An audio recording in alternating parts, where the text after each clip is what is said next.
हर साल की तरह आज देश भर में मिसाइल मैन यानी एपीजे अब्दुल कलाम का जन्मदिन मनाया जा रहा है। पूर्व राष्ट्रपति ने शिक्षा और विज्ञान के क्षेत्र में जो महत्वपूर्ण योगदान दिया, उस पर हर साल 15 अक्टूबर को विश्व छात्र दिवस भी भारत में मनाया जाता है। चलिए आज के इस वीडियो में आपको एपीजे अब्दुल कलाम के बारे में 10 खास बातें बताते हैं। एपीजे अब्दुल कलाम का जन्म 15 अक्टूबर 1931 को दक्षिण भारतीय राज्य तमिलनाडु के रामेश्वरम में हुआ। पेशे से नाविक कलाम के पिता ज्यादा पढ़े लिखे नहीं थे। वो मछुआरों को नाव किराए पर दिया करते थे। 5 भाई और 5 बहनों वाले परिवार को चलाने के लिए पिता के पैसे कम पड़ जाते थे। इसीलिए शुरुआती शिक्षा जारी रखने के लिए कलाम को अखबार बेचने का काम भी करना पड़ा। 8 साल की उम्र से ही कलाम सुबह 4 बजे उठते थे और नहाकर गणित की पढ़ाई करने चले जाते। सुबह नहाकर जाने के पीछे कारण ये था कि हर साल 5 बच्चों को मुफ्त में गणित पढ़ाने वाले उनके टीचर बिना नहाए आए बच्चों को नहीं पढ़ाते थे। ट्यूशन से आने के बाद वो नमाज पढ़ते और इसके बाद सुबह 8 बजे तक रामेश्वरम रेलवे स्टेशन और बस अड्डे पर न्यूज़पेपर बांटते। कलाम एरोस्पेस टेक्नोलॉजी में आने के पीछे अपनी 5वीं क्लास के टीचर सुब्रमण्यम अय्यर को बताते हैं। वो कहते हैं, हमारे अच्छे टीचर्स में से थे। एक बार उन्होंने क्लास में पूछा कि चिड़िया कैसे उड़ती है। क्लास के किसी छात्र ने इसका उत्तर नहीं दिया, तो अगले दिन वो सभी बच्चों को समुद्र के किनारे ले गए। वहाँ कई पक्षी उड़ रहे थे, कुछ समुद्र किनारे उतर रहे थे तो कुछ बैठे थे। उन्होंने वहाँ हमें पक्षी के उड़ने के पीछे के कारण को समझाया, साथ ही पक्षियों के शरीर की बनावट को भी विस्तार पूर्वक बताया, जो उड़ने में सहायक होता है।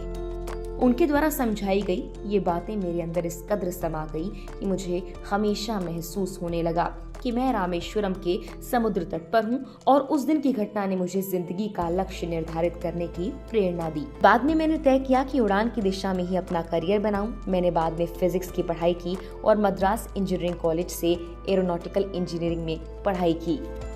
1962 में कलाम इसरो में पहुंचे थे। उन्हीं के प्रोजेक्ट डायरेक्टर रहते भारत ने अपना पहला स्वदेशी उपग्रह प्रक्षेपण यान SLV-3 बनाया। 1980 में रोहिणी उपग्रह को पृथ्वी की कक्षा के पास स्थापित किया गया और भारत अंतर्राष्ट्रीय अंतरिक्ष क्लब का सदस्य बन गया। कलाम ने इसके बाद स्वदेशी गाइडेड मिसाइल को डिजाइन किया। उन्होंने अग्नि और पृथ्वी जैसी मिसाइल भारतीय तकनीक से बनाई। 1992 से 1999 तक कलाम रक्षा मंत्री के रक्षा सलाहकार भी रहे। इस दौरान वाजपेयी सरकार ने पोखरण में दूसरी बार न्यूक्लियर टेस्ट भी किए और भारत परमाणु हथियार बनाने वाले देशों में शामिल हो गया। कलाम ने विजन 2020 दिया। इसके तहत कलाम ने भारत को विज्ञान के क्षेत्र में तरक्की के जरिए 2020 तक अत्याधुनिक करने की खास सोच थी। कलाम भारत सरकार के मुख्य वैज्ञानिक सलाहकार भी रहे।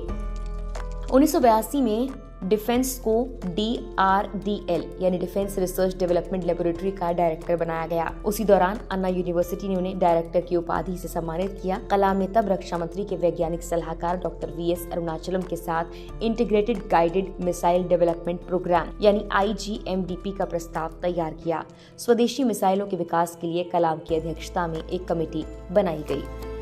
इसके पहले चरण में जमीन से जमीन पर मध्यम दूरी तक मार करने वाली मिसाइल बनाने पर जोर था। दूसरे चरण में जमीन से हवा में मार करने वाली मिसाइल, टैंक भेदी मिसाइल और re entry experiment launch vehicle बनाने का प्रस्ताव था। पृथ्वी, त्रिशूल, आकाश, नाग नाम से मिसाइल बनाए गए। कलाम ने अपने सपने रेक्स को अग्नि नाम दिया। सबसे पहले सितंबर 1985 में त्रिशूल, फिर फरवरी में 1988 में पृथ्वी और मई 1989 में अग्नि का परीक्षण किया गया। इसके बाद 1998 में रूस के साथ मिलकर भारत ने सुपरसोनिक क्रूज मिसाइल बनाने पर काम शुरू किया और ब्रह्मोस प्राइवेट लिमिटेड की स्थापना की गई। ब्रह्मोस को धरती, आसमान और समुद्र कहीं भी दागा जा सकता है।